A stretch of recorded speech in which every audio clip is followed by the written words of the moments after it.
안녕하세요. 사연 읽어주는 남녀입니다. 오늘도 와주셔서 감사합니다. 구독과 좋아요 부탁드리며 오늘의 사연 바로 시작하겠습니다. 아이씨, 누가 요즘 시대에 애를 데리고 목욕탕을 가? 그 더러운 물에 우리 애를 담갔다고? 여보, 너무 또 그렇게 예민하게 생각하지 마. 우리 엄마가 워낙에 깔끔하신 분이니까 걱정할 거 없어. 깔끔? 깔끔이라고 했어, 지금? 워낙에 깔끔하신 분이 애를 데리고 여러 사람들이 몸을 담갔다 뺐다 하는 공중 목욕탕에 데려간다고? 참나 어이가 없어서 원. 당신 집에서는 이렇게 해도 괜찮을런지 모르겠지만 난 아니야. 절대 아니라고. 아, 더러워서 못 살겠네, 진짜. 아내는 늘 제 어머니가 하는 것을 못마땅해 했습니다. 공중 목욕탕도 싫다. 이것저것 반찬 만들어 먹이는 것도 싫다. 제가 보기에는 그냥 시어머니인 제 엄마를 무시하는 것 같았죠. 외동딸로 자란 아내는 이상하게 제 엄마 자체를 이해하지 못했습니다. 하나부터 열까지 모든 것이 마음에 들지 않았고 성에 차지 않은 듯 했어요. 아내가 산후 우울증을 겪어 힘들어했고 저도 일을 하고 있느라 저희 어머니가 아이를 잠시 봐줬었는데 그때 아내는 제 어머니에 대한 거부 반응이 극에 달했습니다. 아이에게 입히는 것부터 씻기는 것까지 모든 것이 마음에 들지 않는다며 투덜댔고 기어이 제 어머니 손을 떠나 도우미를 쓴다고 난리를 부렸죠. 저는 아무리 그래도 생판 남인 도우미 손에 아이를 맡기는 것보다는 제 엄마가 도와주는 게 나을 것이라고 말했지만 아내는 막무가내였습니다. 저는 이런 아내에게 점점 정남이가 떨어져 가고 있었던 것 같아요. 조금 예민한 성격의 소유자라는 것은 알고 있었지만 그래도 시어머니한테까지 이렇게 할 줄은 상상도 하지 못했었죠. 연애 때 아내는 사소한 것에도 잘 삐지고 자기 마음대로 돌아가지 않으면 분이 안 풀리는 스타일이었습니다. 별거 아닌 문제로도 저와 다투고 나면 절대로 먼저 사과를 하는 일이 없었죠. 모든 사람들이 생각하기에 본인 잘못이 분명해도 자존심 때문인지 먼저 손을 내밀지는 않았어요. 그런 아내가 뭐가 좋다고 결혼까지 했는지 지금 생각해보면 한심하기 그지없습니다. 아내는 어릴 때부터 오냐오냐 하는 집에서 손에 물 한 방울 안 묻히고 자랐다고 했어요. 외동딸이라서 그런지 부모님이 원하는 것은 모두 다 해주셨고 그러다 보니 남들보다 많은 경험을 한 것도 사실입니다. 연애 시절 아내가 가장 많이 했던 말 중 하나는 왜 안 돼라는 말이었는데요. 아마도 자라면서 안 해본 것 없이 다 해보고 살았기 때문에 그런 말을 내뱉는 것 같았죠. 저와 다툴 때에도 자신의 마음대로 제가 행동하지 않을 때면 왜 그렇게 해주면 안 되느냐는 말을 했었는데 저는 이 말을 들을 때마다 나중에는 스트레스가 생길 지경이었어요. 한 번은 회사가 너무 바빠서 아내의 연락을 받지 못했고 저녁 늦게까지 이어지는 미팅 때문에 정신이 하나도 없어 연락을 하지 못했더니 그걸로 아주 화가 많이 나 있더라고요. 밤늦게라도 아내에게 찾아갔어야 하는 건데 회사 팀장님에게 붙잡혀 원치 않는 회색 자리에 동참하게 되었고 그걸로 엄청나게 싸웠던 적이 있었습니다. 내가 오빠한테 도대체 뭐야? 이렇게 내버려 두고 방치할 거면 뭐하러 만나? 뭐하러 사귀냐고. 아니야. 그게 아니잖아. 내가 그러고 싶어서 그런 것도 아니고 너무 힘들고 바빠서 어쩔 수가 없었잖아. 도저히 빠져나올 수 없는 상황이었다는 거 잘 알잖아. 왜 못 빠져나오는데? 약속 있다고 하고 빠져나올 수 있잖아. 왜 안 되는데? 핑계 대지 마. 합리화시키지 말라고. 우리 결혼 날짜 잡았다고 이제 잡은 물고기라는 거야, 뭐야? 제발 억지 부리지 마. 난 결혼 날짜 잡으니까 오히려 더 책임감이 생겨서 미친 듯이 일에 집중하고 매달리고 있는데 네가 이러면 나 정말 힘이 빠져. 나 너한테 멋지고 당당한 남편이 되고 싶단 말이야. 저는 어떻게든 결혼 전에 승진도 하고 싶었고 월급 인상도 하고 싶었는지라 발버둥 치고 있었는데 당시 여자친구였던 아내는 그저 자기한테 관심 안 가져준다고 짜증을 부리고 안달하곤 했었죠. 그러면서 항상 너무 쉽게 얘기를 해버려서 제가 진이 빠진 적이 한두 번이 아니었습니다. 매번 제가 받아주고 달래주고 사과를 하면서 몇 년의 연애 기간을 보냈었어요. 물론 처음부터 아내가 이러지는 않았습니다. 처음에는 조금씩 투정을 부리고 하는 모습이 마냥 귀엽게만 느껴졌죠. 아내도 화를 내는 빈도가 이렇게 많지 않았고 살짝 삐지는 정도로만 했기 때문에 저도 덜 힘들었고요. 오히려 제가 보듬어주고 보호해 주어야 한다는 생각을 더 많이 하면서 지냈답니다. 아내는 4대4 미팅 자리에서 만났어요. 대학원 졸업을 앞둔 어느 날 선배가 만들어준 자리였죠. 저 같은 공대 대학원에 다니는 남자들의 대부분이 여자친구가 없었거나 한 번도 여자친구를 사귀어 본 적도 없는 상황이었는지라 미팅 자리는 아주 절실했습니다. 피아노를 전공하고 개인 레슨을 하고 있다는 아내를 본 순간 저는 첫눈에 반하고 말았어요. 희고 고운 피부, 가녀린 몸, 그리고 긴 생머리를 한 아내는 하늘에서 내려온 천사 같아 보였죠. 제가 원래 말주변도 별로 없었는데다가 그런 미팅 자리에서 더 어색한지라 아무 말도 못하고 고개만 푹 숙이고 있었습니다. 저뿐만 아니라 저희과 남자 4명은 다들 쑥맥에 할 말도 제대로 못하고 음료수만 먹고 있었는데 오히려 여자 측에서 더 활발하게 말을 많이 했었죠. 그 중에서 제 눈에 들어온 아내는 저희들을 향해 이런저런 질문들을 참 많이 더 했었습니다. 그럼 어떤 분야로 취직하시는 거예요? 죄송한데 연봉은 어느 정도인지 여쭤봐도 돼요?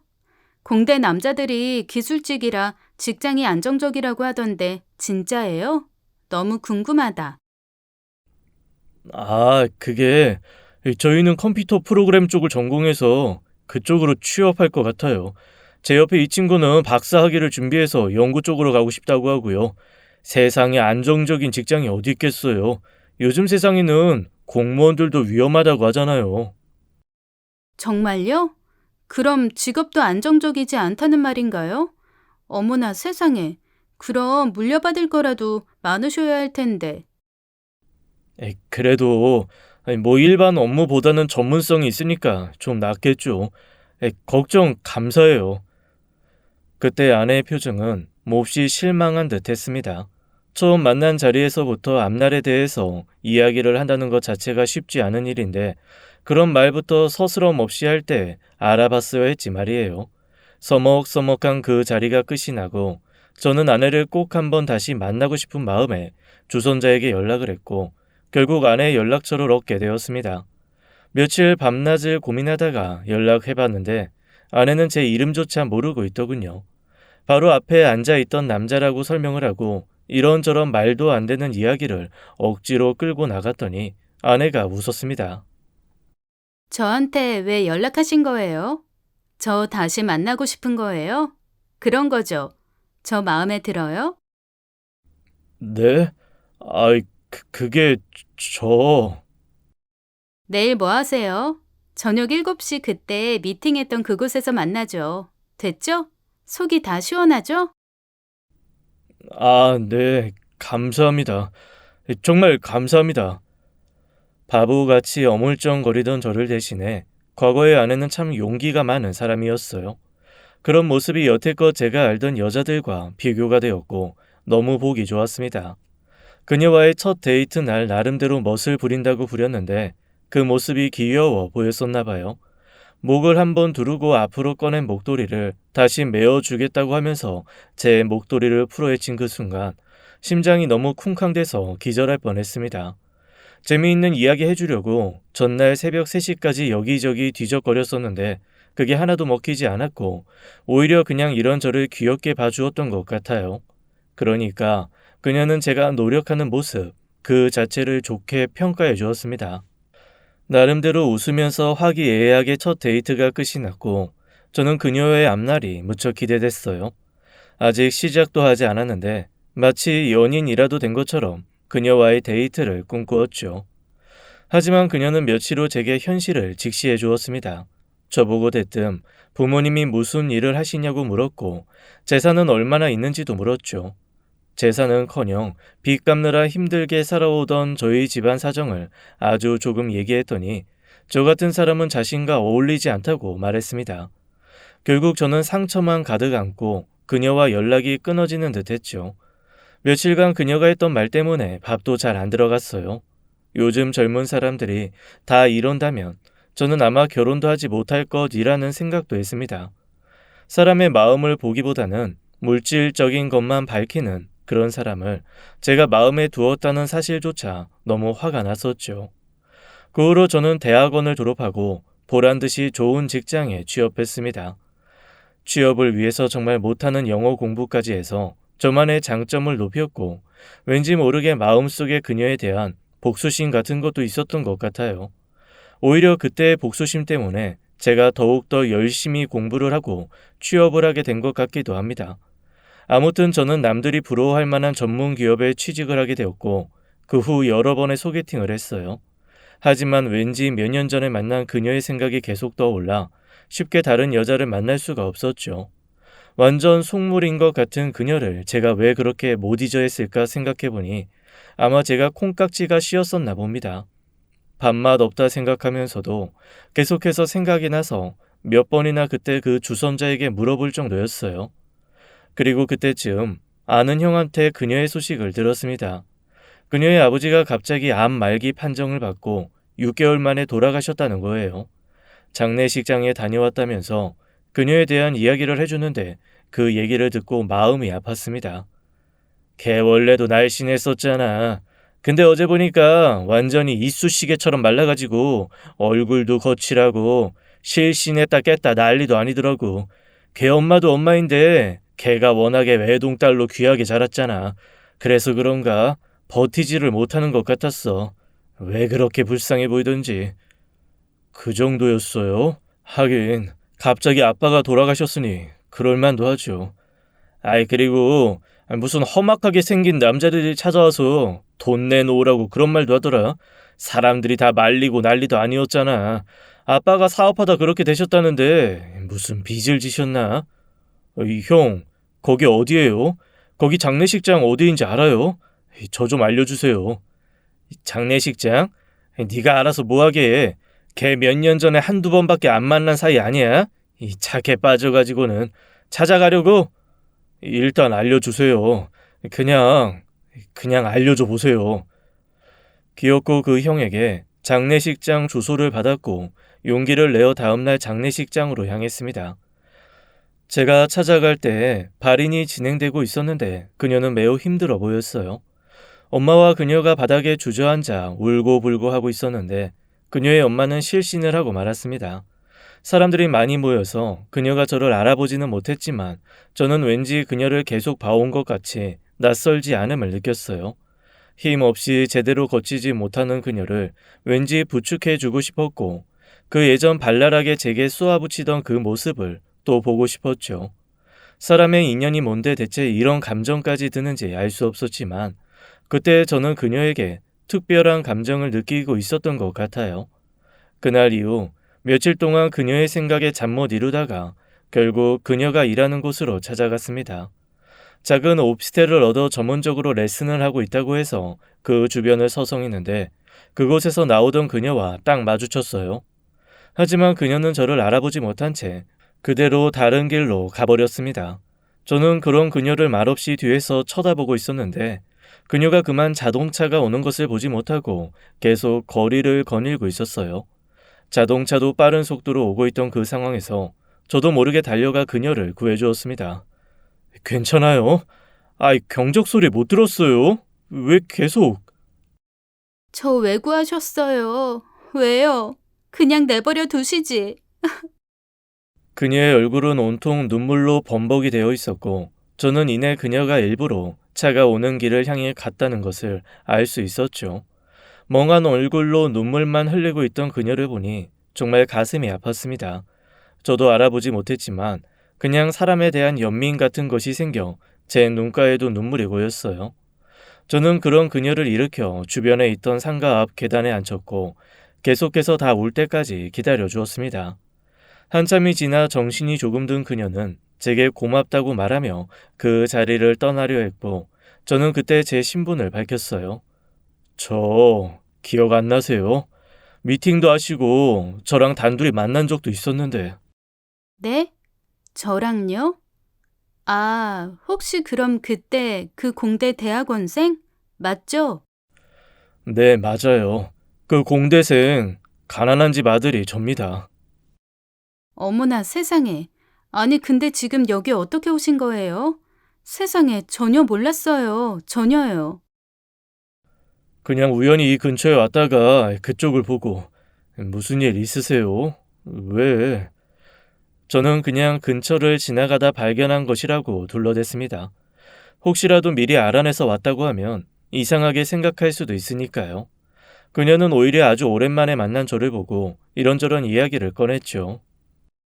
차라리 이렇게 잘 모르는 분이 물어보시니까 더 말하고 싶어지잖아요. 저희 아빠, 엄마 몰래 다른 여자 만나셨나 봐요. 그 여자한테 빚을 내서 사업 자금을 대줬는데 그게 사기를 맞고 그러는 과정 중에 아빠가 암에 걸리셔서 돌아가시고 어디 가서 얘기도 못 하겠고 진짜 미치겠어요. 엄마는 그거 알고 쓰러지시고 완전 저희 집 콩가루였어요. 창피해서 주변 사람들은 아무도 몰라요. 그랬구나. 세상에 별일 다 있는 법이니까요. 많이 힘드셨겠어요. 어째요? 뭘 어쩌겠어요. 아빠 보험금이랑 이런 거 저런 걸로 빚 갚으면 되고 오늘 저 구해주셨으니 새 인생 시작해야죠 뭐. 사람 마음 참 간사하네요. 불과 몇 시간 전만 해도 죽으려고 했었는데. 죽긴 왜 죽어요. 더 힘들게 사는 사람들도 많아요. 저희 엄마는 지금도 남의 집 살림해주는 일, 청소하는 일 하고 계시는걸요. 그래도 엄마는 항상 즐거우시대요.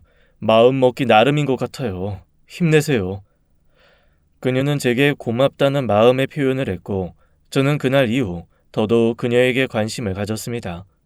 회사가 끝나면 자연스럽게 그녀의 오피스텔 앞으로 찾아갔고, 그냥 그녀가 퇴근해서 거리를 거리는 모습만 봐도 기분이 좋더라고요. 멀리서 지켜보는 이 마음이 얼마나 행복한지 모릅니다. 그 후로 저희는 어느새 연인이 되어 있었어요. 그녀가 가장 힘든 시기에 제가 곁에 있어서 그런지 그녀도 저를 많이 의지하게 되었고 참 많은 이야기들을 나누었습니다. 예전에 알고 있던 그녀의 성격도 세상에 힘든 일을 겪고 나니 한풀 꺾인 것 같았고 제게 했던 말도 사가더라고요. 그때는 자기가 생각해도 너무 재수없었다고 하면서 말이죠. 그러면서 저희 집안이 어쨌던지 제가 무슨 일을 하든지 평생 저만을 사랑하고 의지하고 싶다는 말도 했습니다. 자신의 목숨을 살려주었으니 앞으로 자기 목숨은 제게 있는 것이나 마찬가지라는 말까지 했었는데 사람이 어떻게 이렇게까지 변할 수 있나 싶을 정도였어요. 저희는 뜨겁게 연애를 하기 시작했고 주변 지인들은 놀랐습니다. 특히 그 당시에 같이 미팅을 했던 친구들은 말도 안 된다면서 고개를 저었죠. 그녀의 성격상 절대로 저로서는 만족하지 못할 것이라는 말도 서슴지 않고 했었는데 그때는 그녀 말만 듣고 주변 사람들 말은 무시해버렸어요. 사람들은 아무리 그녀도 그녀의 기본적인 성향이 있기 때문에 금방 원래의 성격으로 돌아올 것이다 라는 말을 했었지만 저는 믿지 않았습니다. 그녀의 아버지의 죽음으로 그녀가 많이 달라졌다고 생각했거든요. 연애 초반에는 진짜 그런 줄 알았죠.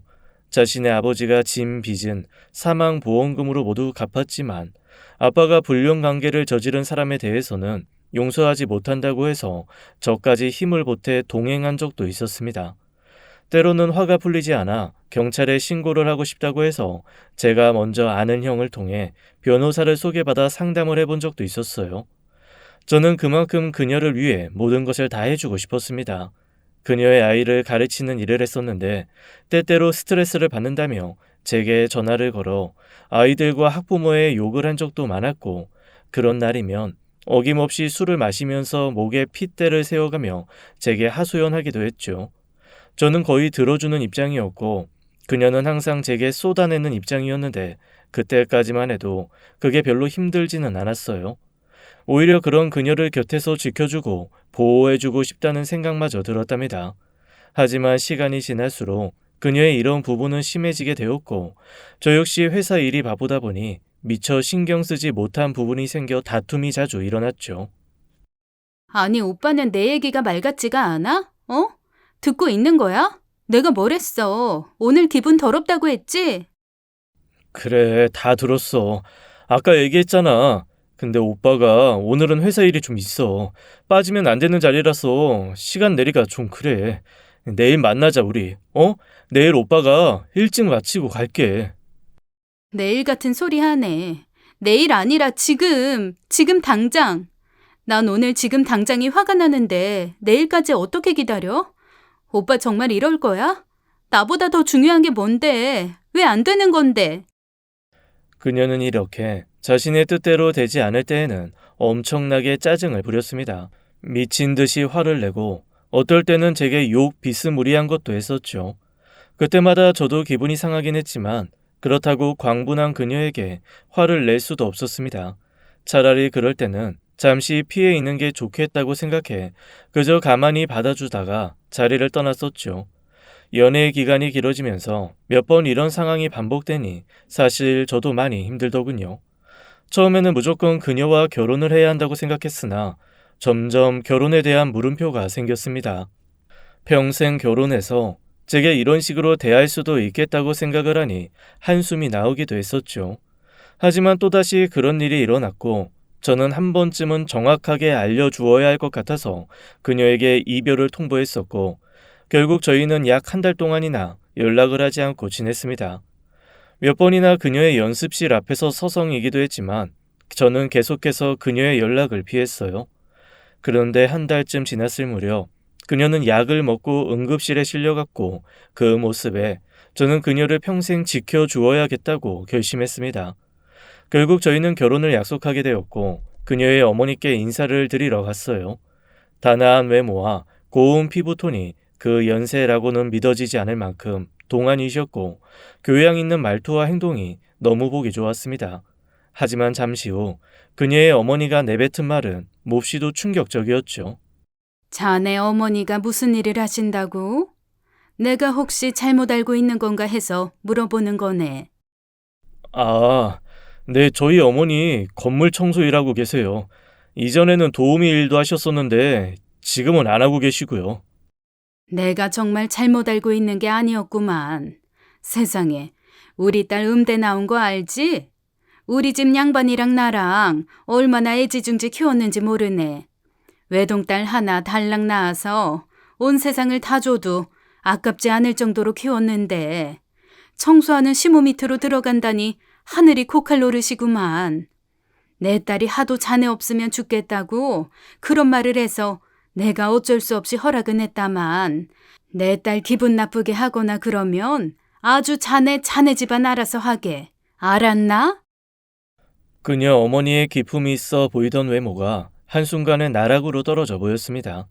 없는 살림에 어떻게든 열심히 키워보려고 꾸준 일 마다하지 않으시는 저희 엄마를 이렇게까지 무시할 수 있나 싶어 몹시도 화가 났어요. 제가 살짝 기분이 상했다는 것을 눈치챈 그녀는 중간에서 자신의 엄마에게 애교를 부리며 제 자랑을 그렇게 했죠. 마음이 내키진 않았지만 장모님과 함께 살 것도 아니니 마음을 비우자고 생각했습니다. 너무너무 속이 상했지만 그 마음을 계속 갖고 있으면 그녀와 만남이 힘들어질 것 같아 잊어보려 많이도 애를 썼던 기억이 나네요. 다행히 그 당시의 아내는 저희 어머니께 인사드리러 올 때는 별다르게 튀어 보이는 행동은 하지 않았습니다. 약을 먹고 저 없이는 못 살겠다고 울고불고 하고 얼마 되지 않아서 그랬었나 봐요. 제 어머니도 그녀의 외모와 배경 이야기를 듣고서 걱정은 안 하셨지만 그래도 인상이 착해 보인다며 잘해보라고 응원해 주셨습니다. 여러 가지로 제가 많이 준비한 것이 없었지만 소소한 결혼식을 올렸어요. 그녀와 그녀 어머니는 소소한 결혼식이 마음에 들지 않았다고 하셨지만 어쩔 수 없는 선택이었습니다. 사실 결혼을 준비하면서 그녀가 예비 장모님과 통화하는 것을 듣고 마음이 너무 속상했지만 티는 내지 않았어요. 어차피 결혼할 것 모든 것이 다 제 선택이고 책임이라고 생각했기 때문이죠. 대충 그녀는 그지같이 못 사는 집안이라는 식으로 말을 하면서 예전에 만난 대기업 아들 얘기를 하더군요. 그때 그 사람이랑 결혼하려 했는데 자기 아빠가 그렇게 되고 소문이 안 좋게 나서 어쩔 수가 없었다고 그런 얘기였던 것 같습니다. 어느 남자가 이런 얘기를 듣고 가만히 있을 수 있겠냐 하시겠지만 그런 사람이 바로 여기 있네요. 제가 그런 바보 같은 남자가 될 줄은 몰랐지만 그냥 저는 어머니를 실망시켜 드리고 싶지도 않았고 모든 것이 이대로 흘러가기만 하면 좋겠다고 생각을 했었죠. 아버지 없이 혼자 자식들 키우시며 고생하신 어머니께 이제는 제가 손주도 안겨드리고 싶고 고생을 덜하게 해드리고 싶었습니다. 신혼집은 아주 코딱지만한 소형 아파트 월세였어요. 조금 외곽 지역 전세를 갈 수도 있었지만 그녀는 자신이 선택한 동네를 끝까지 고집했죠. 덕분에 저희는 신혼 첫 살림부터 빚과 월세를 갚으며 생활해야 했습니다. 아내는 아내대로 작업실에서 아이들을 가르쳤지만 레슨이라는 게 고정적이지가 않고 들쑥날쑥해서 월세 내고 많이 남는 것도 없다고 하더군요. 저는 아내가 버는 수입에 대해서 정확하게 알 수가 없었습니다. 아내는 제 월세 명세서를 다 들고 몽땅 가져갔고 자기가 버는 돈은 오픈하지 않았죠. 그래도 이건 아내 일이라고 생각하면서 대수롭지 않게 넘겼어요. 애초에 아내에게 경제권을 다 줄 생각도 하고 있었고 말이죠. 그런데 아내는 제가 모르는 사이에 장모님께 값비싼 명품백과 옷을 사드리기도 했고 피부 마사지권을 결제해드리기도 했습니다. 한참 후에 아내의 자동차에 있던 영수증을 보고 알아챘는데 순간 너무 화가 나더라고요. 왜냐하면 저희 엄마 생신 때에는 월세 내고 뭐하고 남은 돈이 별로 없다면서 달랑 케이크 하나에 작은 꽃다발 하나가 전부였으니 말이죠. 여보, 당신 이거 혹시 장모님 사드린 거야? 백화점에서 몇백만 원짜리를? 아, 그거? 얼마 전에 엄마 생일이었잖아. 우리 엄마 눈 높아서 웬만한 건 성에 차지도 않는단 말이야. 당신 저번에 우리 엄마 생신 때는 돈 없다고 그래서 그냥 저랑 넘어갔는데. 아, 그러게. 그때는 진짜 그랬고, 이번엔 나 레슨생 3명이 쉬다가 다시 등록을 해서 내가 다음엔 꼭 더 신경 써서 챙길게. 결혼하고 첫 시모의 생신을 대충 넘긴 아내의 행동에 서운했던 저는 다음에는 꼭 잘 챙겨달라 부탁까지 했습니다. 하지만 아내는 결혼 생활이 지속될수록 자꾸 예전 습관이 나오더군요. 말투나 행동이 꼭 자기 뜻대로 되지 않으면 불같이 화를 냈고 욕도 서슴지 않고 했습니다. 특히 결혼 후 몇 달밖에 지나지 않아 임신을 하게 되었는데 임신했다는 것을 알고 얼마나 화를 내던지 뱃속에 있는 아이가 들을까 무서울 정도였죠. 그런 아내에 대해 연구하기 위해서 저는 책도 사보았고 인터넷으로 강의 같은 것도 들으며 아내의 성격을 바꾸려 노력했습니다. 특히나 현재에 불만족한 사람들이 그런 식으로 표출을 한다고 하기에 최대한으로 아내에게 맞춰주려 했죠. 하지만 아내는 아이가 태어나고 나서 극심한 우울증에 시달렸고 제 어머니가 일까지 그만두고 아이를 돌봐주셨습니다. 그 당시 제 어머니는 반찬 가게에서 일을 하고 계셨었는데 평생 모은 돈으로 반찬 가게를 오픈하시려고 일을 배우시던 중이었거든요. 그래도 자생 일이 이렇다 보니 어머니는 모든 것을 다 내던지고 저희 집에 와서 아이를 돌봐주셨습니다. 아가, 너는 그냥 너 몸 추스리는 것만 신경 써라. 애기는 내가 봐주마. 일단 엄마가 잘 추스러야 애도 보고 할 수 있는 거니까. 아무 걱정 말고, 알겠지? 저희 어머니의 말에도 아내는 시큰둥하게 대답을 하는 둥 마는 둥 했어요. 그래도 산후 우울증이라니까 최대한 제 마음을 다스렸습니다. 조금만 지나면 아내가 좋아지겠지, 괜찮아지겠지 하는 마음으로 말이죠. 저희 어머니는 생업까지 중단하신 채 손주를 정성껏 돌봐주셨습니다.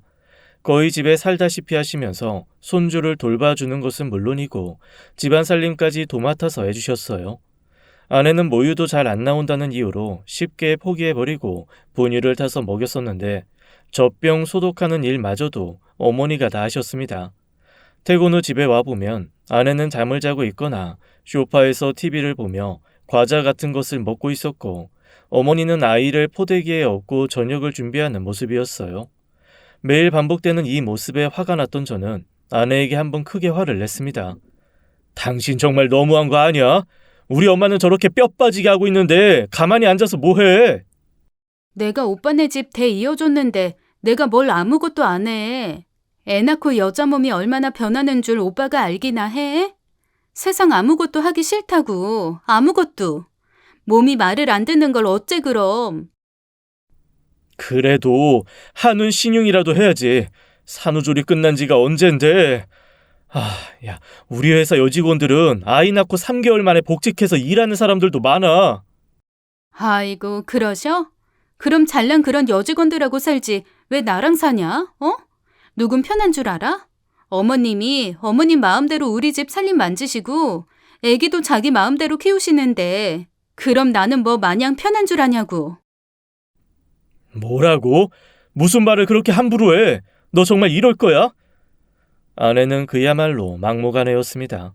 시어머니 무서운 줄도 모르고 막 대학이 일수였고 남편인 저도 눈에 보이지 않았죠. 하나부터 열까지 저희 어머니가 하는 살림이 마음에 들지 않았다던 아내는 아마 제가 안 볼 때 어머니께 엄청 막대한 것 같더라고요. 언젠가부터 어머니가 아내 눈치를 살살 보시면서 행동을 제대로 못하시는 것 같았는데 그걸 보는 제 마음이 정말 찢어질 것 같았습니다. 그렇게 시간이 지나 아내는 자기 몸 관리를 하고 스트레스를 푸는 데에 시간을 많이 쏟았고 급기야 도우미 이모를 구하더라고요. 더 이상은 저희 어머니의 말도 안 되는 양육 방식을 따를 수가 없다고 말이죠. 그리고는 제게 도우미 비용 250만 원을 내야 하냐며 야근을 해서라도 수당을 더 챙겨와야 한다고 못을 박았습니다. 아내도 분명히 레슨을 하며 돈을 벌고 있지만 자기가 번 돈은 단 한 푼도 공개하지 않고 쓰려고 하지도 않았기에 진짜 얄미웠어요. 어머니는 어머니대로 상처를 받으셨고 저는 저대로 지쳐가고 있었던 것 같습니다. 아내는 어머니에게 대놓고 이젠 필요 없다고 나가라고 말을 했고 저는 화가 나서 어머니를 모시고 집에 데려다 드렸어요.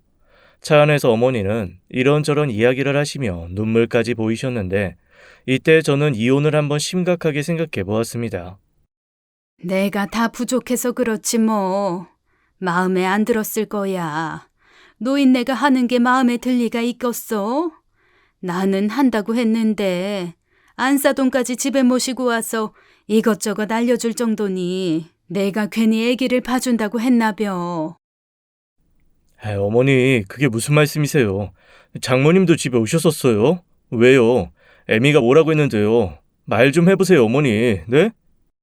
아니요. 남사스러워서 뭘 그런 걸. 너는 그런 거 신경 쓸 필요도 없다. 애미가 다 못난 탓이지. 어머니는 더 이상 말씀을 하지 않으셨지만 안 봐도 무슨 상황이었는지 그려지더군요. 그날 밤 저는 집에 가서 아내에게 큰 소리로 화를 내었고 더 이상 어머니에게 함부로 대하면 이혼을 하자는 말까지도 해버렸습니다. 그랬더니 아내 역시 자신도 이딴 집구석에서 살지 못하겠다면서 막말을 쏟아내더군요. 그래, 내가 이딴 집구석에 뭐하러 시집을 와서 이 개고생을 하냐? 니네 엄마 정말 하나부터 열까지 구질구질해. 위생 상태도 더럽고 그거 다 애기한테 가면 어떡할라 그래? 안 맞아도 너무 안 맞아. 이 코딱지만한 집에서 살면서 내가 왜 이런 고생을 해야 돼? 말 잘했어. 이혼해 당장. 이혼하자고. 아내는 그 말을 한 뒤 그대로 짐을 싸서 밖으로 나가버렸습니다. 아이는 울고 보채고 있었는데도 말이죠. 일단 저는 우는 아이부터 달래야만 했고 저녁도 먹지 못한 채 아이를 재우며 함께 잠들었던 것 같아요. 이틀날 아내가 슬쩍 제게 전화를 걸어 아이가 잘 있느냐고 물었습니다. 마음 같아서는 연락도 받고 싶지 않았지만 아직은 아이가 엄마 손이 필요할 때라서 얼른 집으로 들어오라고 말을 했고 아내는 못 이긴 척 집으로 들어오더군요.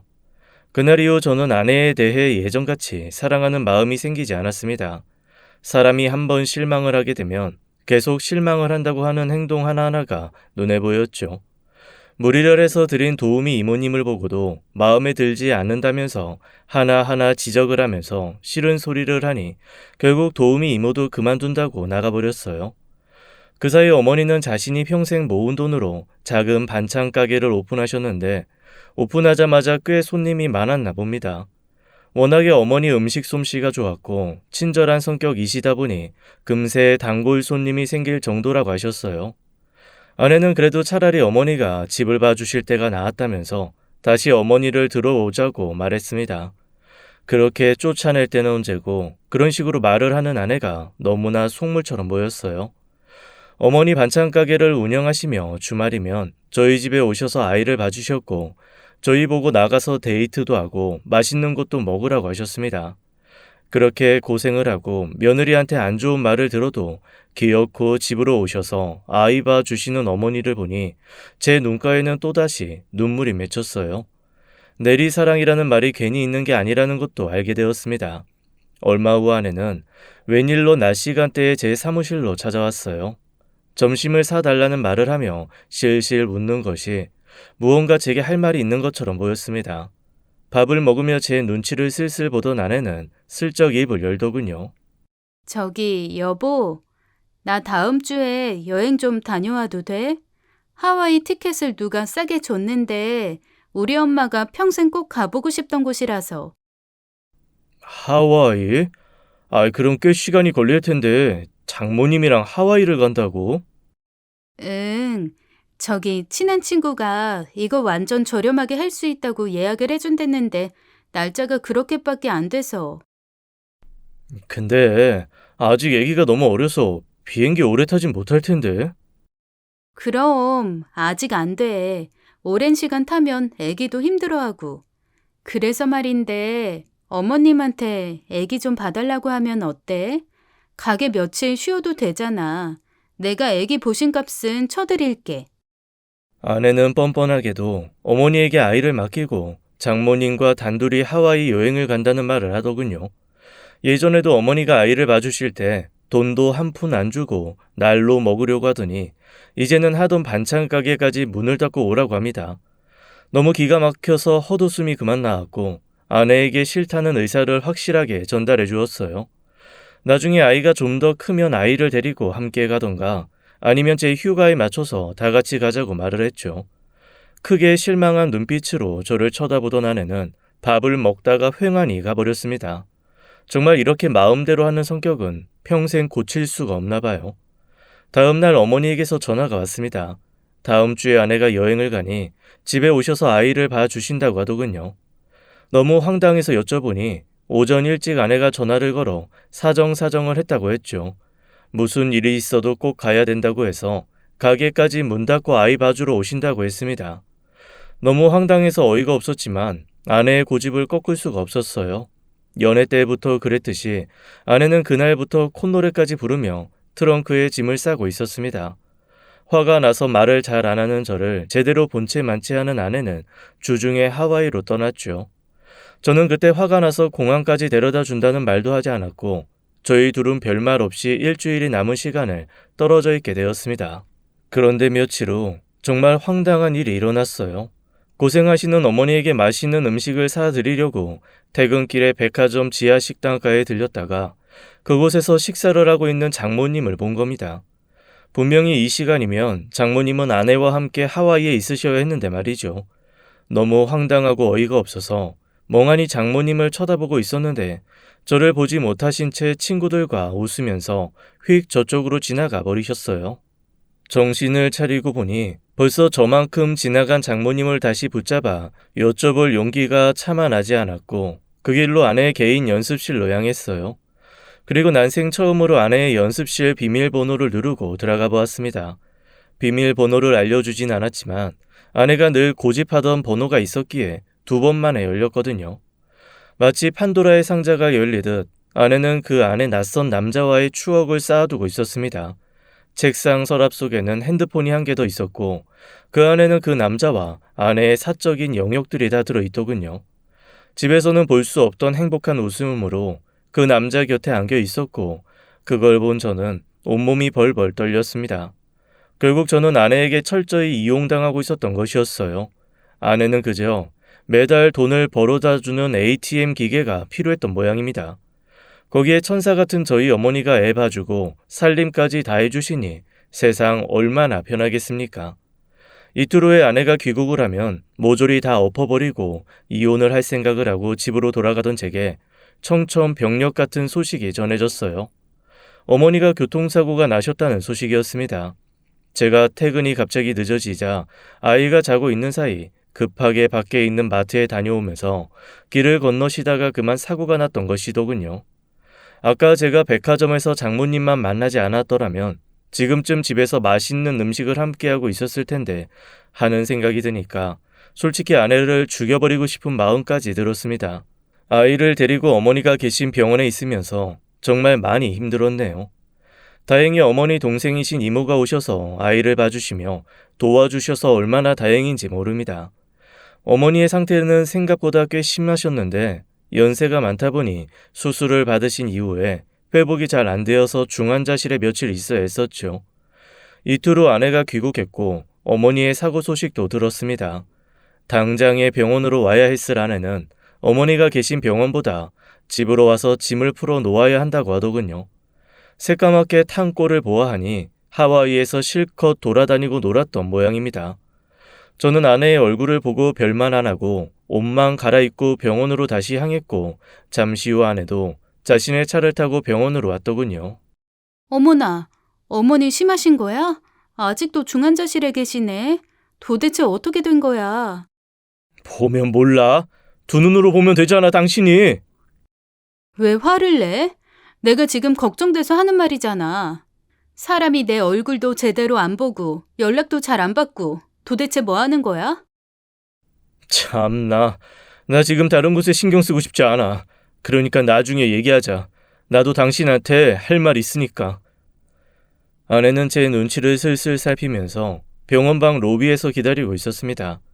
그래도 사람의 탈을 썼으니 저희 어머니가 걱정이 되어서 집에 못 가고 기다리나 싶었는데 아내는 다른 꿍꿍이가 있었더군요.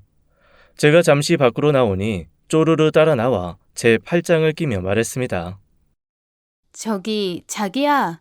어머님 언제까지 병원에 있을지도 모르잖아. 그치? 그래서 말인데 내가 잠깐 생각을 좀 해봤는데 말이야. 무슨 생각을 했다는 거야? 또 무슨 말을 하려고? 아니, 화 좀 내지 말고 잘 들어봐. 지금 우리 집 엄청 좁아서 미어 터지잖아. 그치? 당장 애기용품도 들고도 마땅치 않아서 발 디딜 틈도 없고 막 정신이 하나도 없잖아. 그래서 말인데 어머님 집 그거 팔아서 우리 집 조금 넓히면 어때? 어머님 나중에 퇴원하시면 우리 집에 오시면 되잖아. 그때처럼. 뭐라고? 집을 팔아? 야! 너 정말 어디까지 하려고 그러냐? 진짜 어떻게 그런 말을 할 수가 있어? 우리 엄마 지금 병원에 계시잖아. 죽은 것도 아니잖아. 당신 왜 이렇게 화를 내? 목소리 낮춰. 무식하게 사람들 다 쳐다보잖아. 교양 있게 행동해. 무식? 교양? 네가 나한테 그런 말을 할 자격이 있냐? 네가 어떻게 감히 내가 더 쳐다보게 만들어줘? 네 하와이랑 누구랑 갔냐?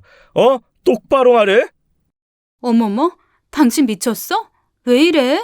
당신 이런 사람 아니잖아. 시끄러워 죽겠네 정말. 내가 모를 줄 알았지?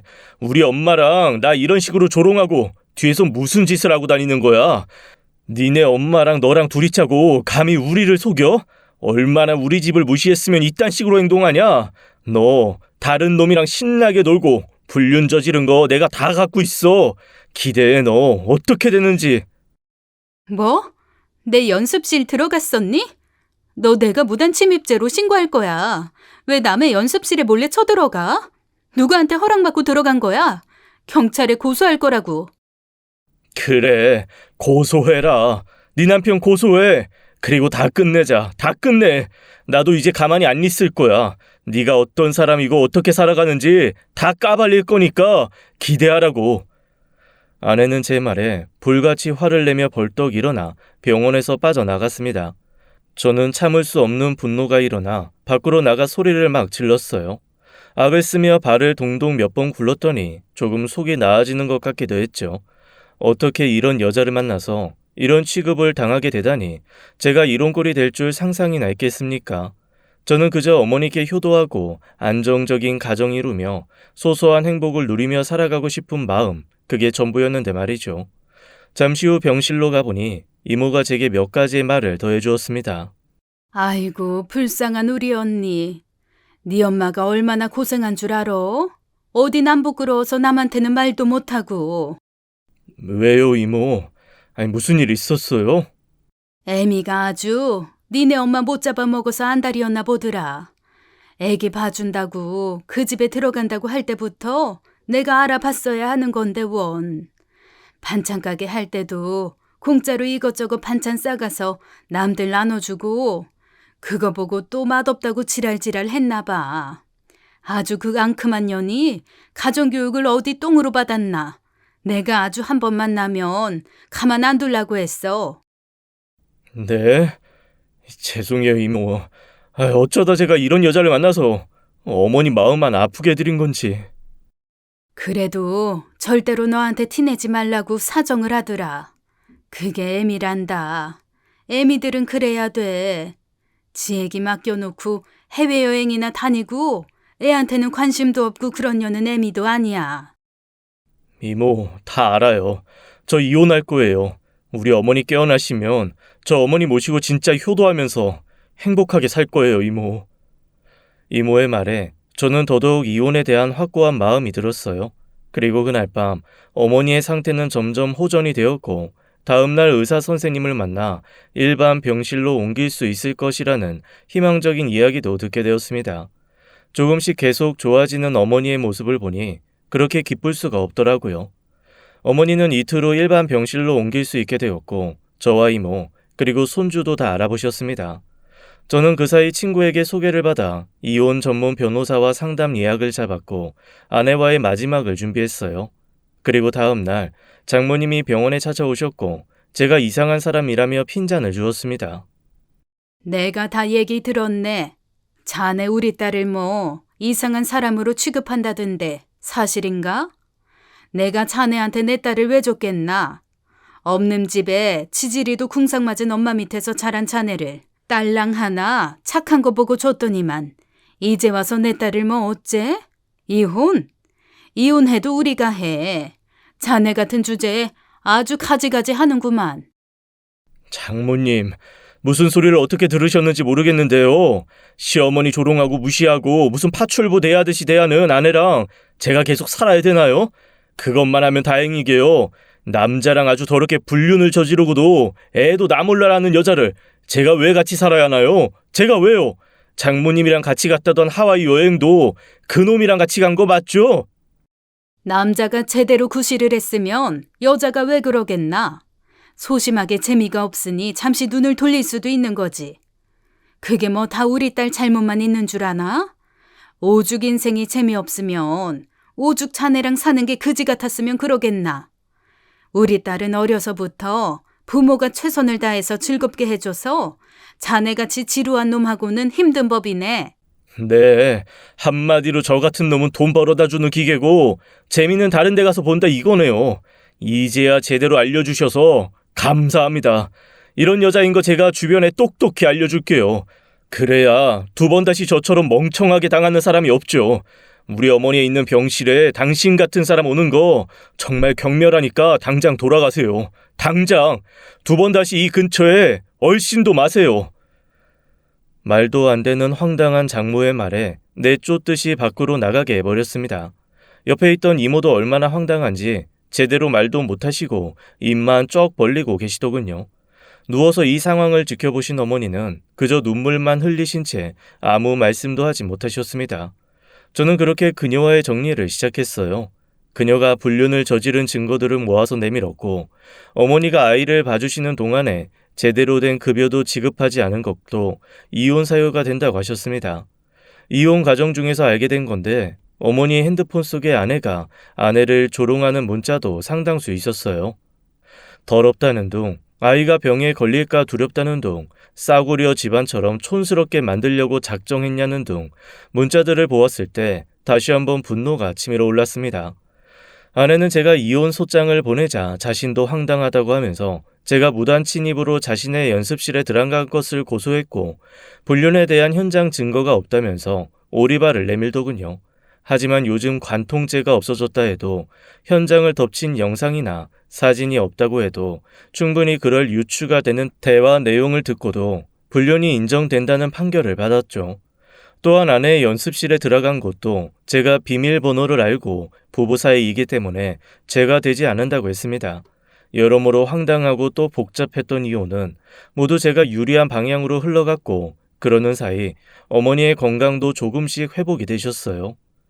아내는 저와 아내가 공통으로 알고 있는 사람들에게 제가 마치 정신병자라도 된 듯 입을 떠벌리고 다녔습니다.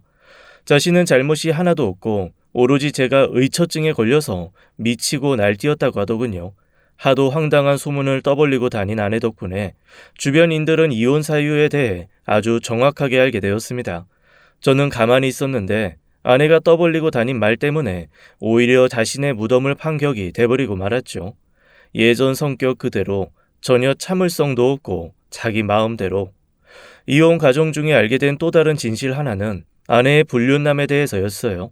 그 남자는 아내가 결혼 전부터 알던 사람이었고 결혼까지 할 뻔한 사람이었죠.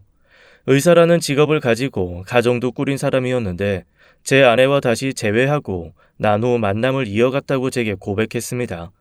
그러면서 자신도 억울한 면이 많다고 하더군요. 자신은 정말 안 된다고 계속해서 말했는데 제 아내가 아주 막무가내로 접근을 해서 관계를 이어가자고 했다고 했습니다. 저는 정말 힘들었어요. 아주 약 먹고 죽겠다고 난리 피우고 제 아이 학교랑 와이프 회사에 가서 다 말해버린다고 협박도 하고 저도 정말 힘들었습니다. 제가 이런 말씀 드리는 게 우습겠지만 그냥 이게 진실이니 알아주세요. 위자료는 바로 입금했고 저도 앞으로 부디 그 여자가 제 인생에서 사라져버렸으면 좋겠습니다. 그럼 하와이는 왜 같이 간 거예요? 그렇게 싫으면 왜 간 거냐고요? 하와이요? 무슨 하와이요? 저 안 갔어요. 해외여행 가자고 했는데 저희 와이프가 의심할 거 뻔한데 어떻게 가요? 저 아니에요. 정말이에요. 이제 와서 그런 거짓말을 왜 해요, 제가? 하와이에 같이 간 걸로 생각했던 상간남은 자신은 절대 아니라고 했고 아내에게는 아마 또 다른 남자가 있었던 것 같습니다. 어디서 돈 많은 영감탱이를 하나 물은 것 아니냐는 상간남의 말에 저는 다시 한번 억장이 무너졌네요. 제 아이의 엄마가 이런 여자라는 것 자체가 부끄럽고 또 창피했습니다. 아내는 끝까지 억울하다고 말했지만 모든 증거가 다 나왔기에 저는 더 이상 믿지 않았어요. 남자 관계뿐만 아니라 저와 제 어머니에게 행동한 것들만으로도 이혼을 결심하기에 충분했죠. 그 애미의 그 딸이라고 장모님까지 끝까지 제게 연락을 해서 이혼을 취소하라고 하더군요. 그들과의 죽어서도 다시 엮이고 싶지 않을 것이 제 마음이지만 아이가 있기에 앞으로 아이가 엄마를 기억하게끔 자주 만나도록 해줄 생각은 갖고 있습니다. 다른 건 몰라도 천류는 억지로 끊을 수 있는 것 아니니까요. 결국 아내도 자신이 혼자 아이를 양육하는 것이 버거운지 제게 양육권을 넘겨주며 잘 키워달라는 말은 했습니다. 자기 자식이니 솔직히 걱정은 되겠죠. 저는 그 누구보다 아이를 잘 키운 자신이 있습니다. 곁에서 도와주시는 어머니와 이모도 계시고요. 아이가 원한다면 죽을 때까지 재혼 안 하고 혼자 살 자신도 있을 정도죠. 저는 이혼과 동시에 저는 집을 바로 내놓았고 값비싼 월세를 내던 집은 다른 전세 세입자에게 넘어갔습니다. 저는 아이와 함께 어머니가 계신 집으로 이사를 갔고 아내와 그 불륜남에게서 받은 위자료는 어머니의 통장에 입금해드렸어요. 그동안 어머니가 저희 집에서 살림해주고 아이를 돌봐준 월급이라고 해도 많은 금액도 아니었으니까 말이죠. 어머니는 절대로 받지 않으시겠다고 하다가 나중에 손주를 위해서 꼭 쓰겠다고 말씀하셨습니다. 속상해하는 저를 보시며 차마 아무 말 안 하시고 따뜻한 밥을 지어내주시는 어머니께 저는 매일매일 감사하며 살고 있어요. 시간 나는 대로 틈틈이 어머니 반찬 가게도 도와드리고 배달 업체에 등록도 시켜드려서 요즘은 부쩍 일손이 모자랄 지경이 되었답니다. 어머니의 건강과 밝은 미소가 되돌아오자 저는 그제서야 웃을 수 있었던 것 같네요. 앞으로도 지금처럼 부디 건강하게 잘 살아가고 싶습니다. 지금까지 사연 읽어주는 남녀였습니다. 끝까지 함께 해주신 여러분 감사드리며 저희는 다음 사연으로 돌아올게요. 감사합니다.